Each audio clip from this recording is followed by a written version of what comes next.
पाऊस पडतोय, परंतु काही ठिकाणी पाऊस पडतच नाही.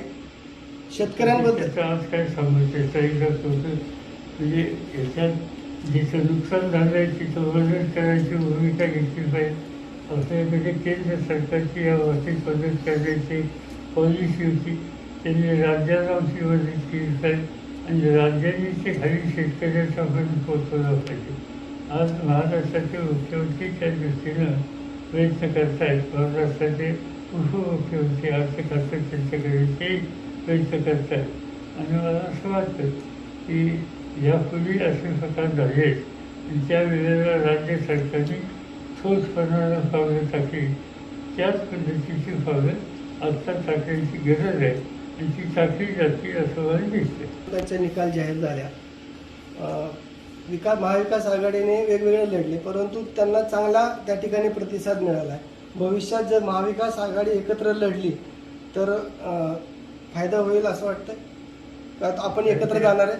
सरकारने काही करत नाही. राज्यातील प्रक्रिया आमचे अध्यक्ष आणि ते सगळे निकाल घेतील. पण ह्या ज्या निवडणुका ह्या पोटनिवडणुका आहेत. तसं उद्या समजा वातावरची नगरपालिकेमध्ये अमरावती एखादी जागा रिक्त झाली, त्याचा निकाल झाला म्हणून सगळं शहराचा तो महत्त्वाचा असू शकत नाही. त्यामुळं एक काय इंडिकेशन आहे. पण हा म्हणजे सवन एक लोकांचा मतप्रवाह यातनं व्यक्त झाला असे निष्कर्ष एकदम करणे योग्य होणार नाही. पण महाविकास आघाडी ही एकत्र येऊन पुढं निवडणुकीला सामोरी गेली तर निकाल हा 100% त्याच्या बाजूने लागेल असा ट्रेंड दिसतोय प्रायमाफेसी. आणि एकदम निष्कर्ष काढणं योग्य नाही, पण प्रायमाफेसी असं दिसतंय. नितीन गडकरी साहेबांनी आपण एकाच मंचावर होता त्यावेळेस नितीन गडकरींनी अजितदादांचं देखील कौतुक केलं. आता 11 तारखेला देखील बैठक होणार आहे पुण्यामध्ये मुंबईमध्ये, आणि जे पालखी मार्ग होणार आहेत त्याच्याबद्दल निर्णय घेण्यात येणार आहे. आपला देखील त्या ठिकाणी सल्ला घेतला जाणार आहे असं ते गडकरी साहेबांनी भाषणामध्ये सांगितलं.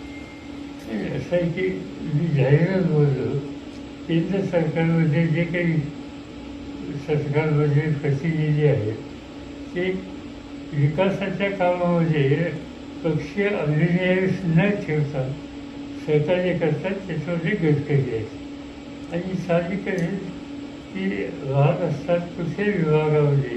मागे सोलापूरमध्ये काही कार्यक्रम होतं त्यावेळी होतो, पुण्यामध्ये कार्यक्रम होता त्यावेळी होतो, त्यांनी अहमदनगरला याचा आग्रह केला होता त्यावेळी होतो. या निमित्तानं केंद्र सरकारच्याकडून हे महत्त्वाचे रस्ते होते. आता हा जो रस्ता पाहिजे वाटतो, मी आज निवडगावला इंदापूर तालुक्यात गेलो होतो. इंदापूर तालुक्यात काम सुरू असं दिसतं सगळ्या बाजूनी. त्यामुळे हे महत्त्वाचे, कारण शेवटी दळणवळणाची साधन ही अर्थ व्यवहाराच्या दृष्टीनं अत्यंत उपयुक्त अशा प्रकारची साधनं आहेत आणि ती उत्तमच असली पाहिजे. आणि आज त्याच्यासाठी जर काही कार्यक्रम होत असतील तर त्याच्यात लोकप्रतिनिधी म्हणून आम्ही लोकांनी सुद्धा पक्षीय अभिनय न ठेवता त्याच्यात सहकार्य केलं पाहिजे. आणि शासकीय नेतृत्व करणारे जे लोक आहेत गडकरींच्यासारखे त्याची भूमिका घेतात, त्याचं स्वागत केलं पाहिजे. ही जालियनवाला बाग सुरू केली त्याचा एक संताप किंवा राग ते पुणे सत्ताधारी पक्षाच्या लोकांना आले आहे. त्याच्या प्रतिक्रिया आता हे काही जे चाललं आहे ते सगळ्या गोष्टीच्या माध्यमातून होण्याची शक्यता नाकारता येत नाही. आता जसं मी अजित पवारांच्या क्षेत्रात वाचलं की सरकारला टॅक्स वसूल करण्याच्यासाठी जर त्यांना काही शंका येत असेल, टॅक्स देणारा असेल तर त्या संबंधीची चौकशी करण्याचा अधिकार आहे. पण तो अधिकार आहे, तो अधिकारांचा वापर कुणाच्या संदर्भात करायचा. त्या संस्था किंवा त्या संस्थेचे कोण प्रमुख असतील पण त्यांच्या कुटुंबात संबंध नसलेल्या, म्हणजे संबंध येतात तर त्या व्यवहाराशी संबंध नसलेल्या मुलींशी सुद्धा या सगळ्या प्रकरणात कुठे त्यांच्यावर सुद्धा या प्रकारच्या छापे टाकणं मला स्वतः असं होतं की हे एक अतिरेक आहे सत्य अधिकाराच्या संबंधीचं आणि त्यामुळे साहजिकच लोकांनीच विचार असा केला पाहिजे की या प्रकारे हा अधिकाराचा गैरवापर हे आपण किती दिवस मान्य करायचं. आता काही लोक असे आहेत की ते वेगवेगळ्या भाषणे करून किंवा आरोप करून काही बोलतात म्हणून आणि ते बोलल्याच्या नंतर केंद्रीय एजन्सी त्या संबंधीची कारवाई करण्यासाठी पुढे येतात. ही सगळ्यात आक्षेपार्ह आहे. दुसरी गोष्ट अशी की काल माझ्या वाचनात पाहण्यात आलं टेलिव्हिजनवर की मुंबईमध्ये त्या कुत्र्याच्या एका मूर्तीवर काहीतरी हे केलं, काय म्हणतात संबंधीचं छापा टाकतात आणि त्याच्या छापा टाकताना जे लोक आरोग्याला घेऊन जाणारे होते ते शासकीय यंत्रणेचे नव्हते. नंतर खुलासा करण्यात आला की ते काही शासकीय कर्मचारी नव्हते पण साक्षीदार म्हणून आम्ही बोलवले होते. साक्षीदार बोलवतात कशाला? एखादी गोष्ट त्या ठिकाणी घटनेची दाखल ऐकण्याच्यासाठी पाहण्याच्यासाठी आणि वेळप्रसंगी त्याची साक्ष कोर्टात देण्याच्यासाठी. पण त्याला पकडण्याच्या संबंधीचा अधिकार हा काही साक्षीदाराचा असत नाही, ती यंत्रणेनेच केली पाहिजे. आणि टेलिव्हिजनवर काल असं बघायला मिळालं की हे जे लोक आहेत की जे प्रत्यक्ष शासकीय अधिकारी कर्मचारी नाहीत, बाहेरचे आहेत, सत्ताधारी पक्षाशी संबंधित आहेत, ते तथाकथित कोणी आरोपी असतील त्यांना पकडून घेऊन जातात. याचा अर्थ तुम्ही या यंत्रणेत पक्षीय लोकांना तुम्ही त्याच्यात समावेश करून आज अशा प्रकारची कारवाई करताय. म्हणजे या जगच्या संबंधीचं कठोर निकाल घेतला पाहिजे. जगला नियंत्रित केले म्हणजे हे संपवलंच पाहिजे जाते. त्याच्यानंतर एकंदरीत आज 35 ठिकाणी आयकर विभागाची छापेमारी झाली. आज 35 ठिकाणी झाली त्याच्यामध्ये. तर माझ्याकडे वाचण्यात आलं ते म्हणजे माझ्या ती सुचण्या मला माहिती नसतं तर कशाची काय संबंधी नसतो वाचायची.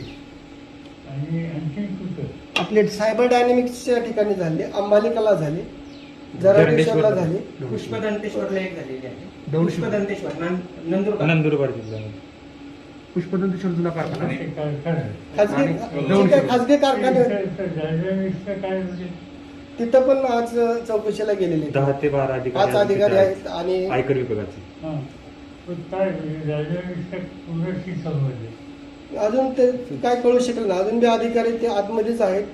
त्यांचे जे सिक्युरिटी गार्ड जवान आहेत ते बाहेर गेटवर आहेत. असं बोलणं योग्य नाही. मला वाटतं ती गेली असती. असं बोलणं योग्य नाही. त्याच्या झाल्या बोलायचं. सर, उत्तर प्रदेशातली घटना घडून बरेच दिवस झाले पण नरेंद्र मोदी आतापर्यंत त्याच्यावर काही बोलले नाही. प्रश्नाचं असं आहे की याच्यामध्ये माझ्या मते हे सगळं जे काही घडलं आहे महाराष्ट्रात असतात त्याच्यामध्ये उत्तर प्रदेशच्या प्रश्नावर विरोधकांनी माझ्यासह काही स्ट्रॉंग भूमिका घेतली. त्या ठिकाणी शेतकरी आपली भूमिका मांडण्याच्यासाठी जात असताना सत्ताधारी पक्षाच्या घटकांची वाहनं त्यांच्या अंगावर जातात. त्याच्यात 6 ते 7 लोक 8 लोक मृत्यूमुखी पडतात. ही यापूर्वी कधी घडलं होतं आणि साहजिकच याचा तीव्र निषेध सर्वांनी केला. महाराष्ट्र सरकारने सुद्धा माझ्या वाचण्यात आला की मंत्रिमंडळाच्या बैठकीत याचा निषेध त्यांनी तीव्र केला. मी त्याच्याबद्दल तीव्रतेने बोललो आणि या पद्धतीनं जे हल्ला शेतकऱ्यांच्यावर झाला त्याची तुलना ही जालियनवाला बागची केली. त्याचा एक संताप किंवा राग हे कोणी सत्ताधारी पक्षाच्या लोकांना आले आहे. त्याच्या प्रतिक्रिया आता हे जे चाललं आहे ते सगळ्या गोष्टीच्या माध्यमातून होण्याची शक्यता नाकारता येत नाही. आता जसं मी अजित पवारांचं क्षेत्र वाचलं की सरकारला टॅक्स वसूल करण्याच्यासाठी जर त्यांना काही शंका येत असेल टॅक्स देणारा असेल तर त्या संबंधीची चौकशी करण्याचा अधिकार आहे. पण तो अधिकार आहे तो अधिकाराचा वापर कुणाच्या संदर्भात करायचा. त्या संस्था किंवा त्या संस्थेचे कोण प्रमुख असतील पण त्यांच्या कुटुंबात संबंध नसलेल्या म्हणजे संबंध यथार्थ त्या व्यवहाराचे संबंध नसलेल्या मुलींशी सुद्धा या सगळ्या प्रकरणात कुठे त्यांच्यावर सुद्धा या प्रकारच्या छापे टाकणं मला स्वतःला